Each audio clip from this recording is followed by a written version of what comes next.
Assalamualaikum warahmatullahi wabarakatuh. Ya, perkenalkan, nama saya Engky Prastriwibowo, NIM 2519042 dari kelas A. Saya di sini akan menjelaskan tentang macam-macam komponen motor bakar 4 tak. Yaitu yang pertama itu silinder head atau head cylinder. Kedua yaitu block cylinder. Yang selanjutnya bak transmisi. Selanjutnya yaitu piston. Lanjut ring piston. Dan selanjutnya connecting rod atau yang biasa disebut dengan stang shaker.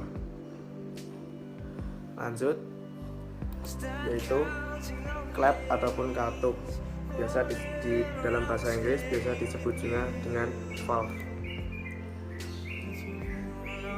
Yang selanjutnya yaitu mekanisme penggerak katup.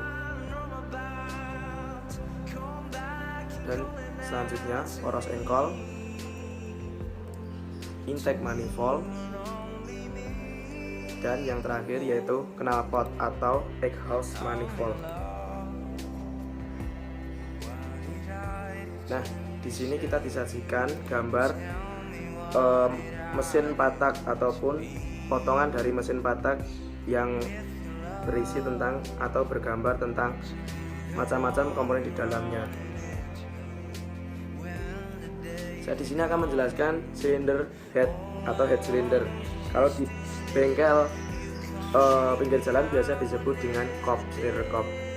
Ya, ini bagian blok mesin yang berada di atas mesin yang berfungsi banyak macam-macam, yaitu dimulai dari tempat pembakaran mesin, juga sebagai tempat mekanisme katup bekerja.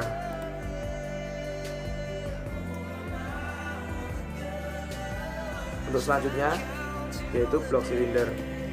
Blok silinder atau disebut biasanya di bengkel-bengkel pinggir jalan ataupun nama bengkelnya itu biasanya disebut dengan buring ataupun bureng. Nah, silinder blok itu sendiri adalah komponen yang secara fisik memiliki fisik yang hampir sama dengan head silinder atau kepala silinder, karena berbentuk kotak yang dipenuhi dengan sirip-sirip dan sebagai wadah piston tersebut.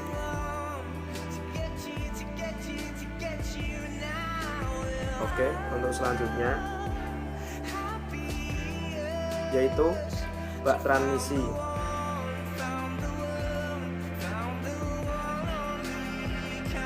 Bak transmisi atau blok transmisi adalah komponen yang paling besar pada mesin motor bakar ataupun sepeda motor.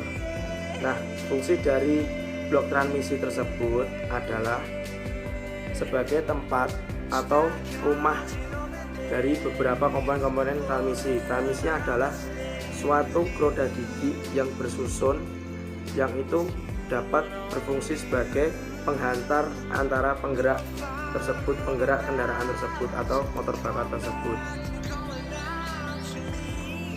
Nah, untuk komponen yang selanjutnya yaitu piston. Piston berfungsi untuk mengubah volume di dalam silinder. Perubahan volume ini akan menimbulkan efek vakum dan kompresi yang digunakan untuk mendapat pembakaran secara berkelanjutan. Yang bisa disebut dengan piston itu adalah suatu komponen yang memicu ataupun membuat kendaraan tersebut melakukan sirkulasi pembakaran seperti itu. Oke, lanjut. Untuk komponen selanjutnya yaitu ring piston. Ring piston tersebut adalah suatu komponen yang berbentuk lingkaran yang berada di kepala piston. Itu melingkari luar piston, di samping kepala piston. Nah, ada beberapa jenis-jenis ring piston, yaitu ada dua, yaitu yang pertama yaitu itu dinamakan dengan ring kompresi. Ada dua ring yang terletak di bagian aling atas. Itu fungsinya itu mencegah kebocoran saat piston melakukan langkah kompresi. Nah, untuk selanjutnya yang kedua yaitu ring oli. Ring oli yang paling bawah itu berfungsi untuk mencegah oli yang berada di dalam bak transmisi tersebut menuju ke ruang bakar. Nah, untuk selanjutnya kita lanjut ke komponen selanjutnya, yaitu connecting rod. Connecting rod atau biasa disebut dengan stang shaker atau batang piston. Nah, batang piston ini adalah besi yang terletak di bagian bawah piston. Nah, ini berfungsi untuk menyalurkan gerakan naik turun piston dari poros engkol. Nah, lanjut untuk komponen selanjutnya, yaitu klep ataupun katup atau biasa dari dalam bahasa Inggris yang dinamakan dengan valve. Nah, katup ini berfungsi sebagai pintu bagi campuran bahan bakar, pintu masuk dan keluarnya campuran bahan bakar dan hasil pembakaran di dalam ruang pembakaran tersebut.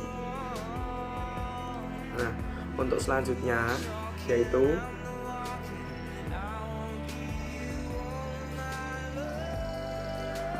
mekanisme penggerak katup.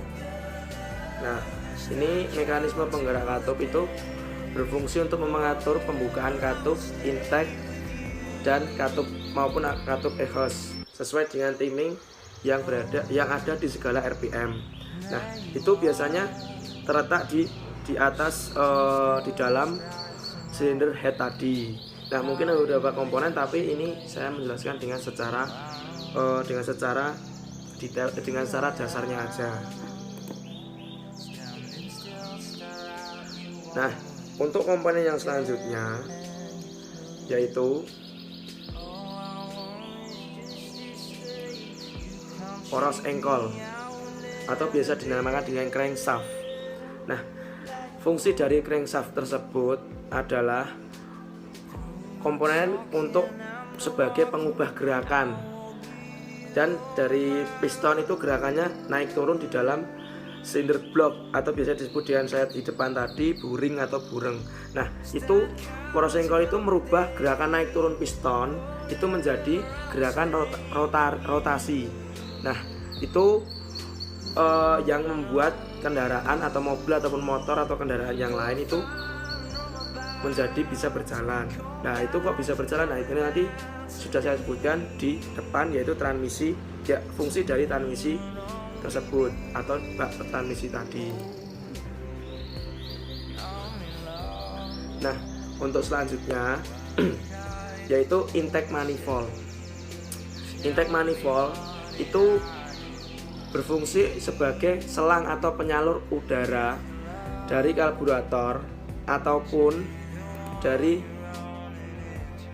Nah, untuk selanjutnya, komponen selanjutnya yaitu intake manifold. Intake manifold itu berfungsi sebagai seperti saluran atau selang yang menghubungkan udara dari karburator menuju saluran masuk ke mesin.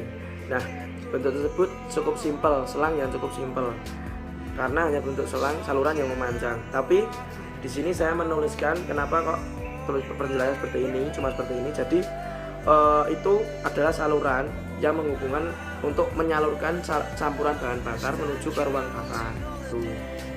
Nah, untuk selanjutnya itu ataupun komponen yang terakhir kita tidak asing, yaitu namanya knalpot.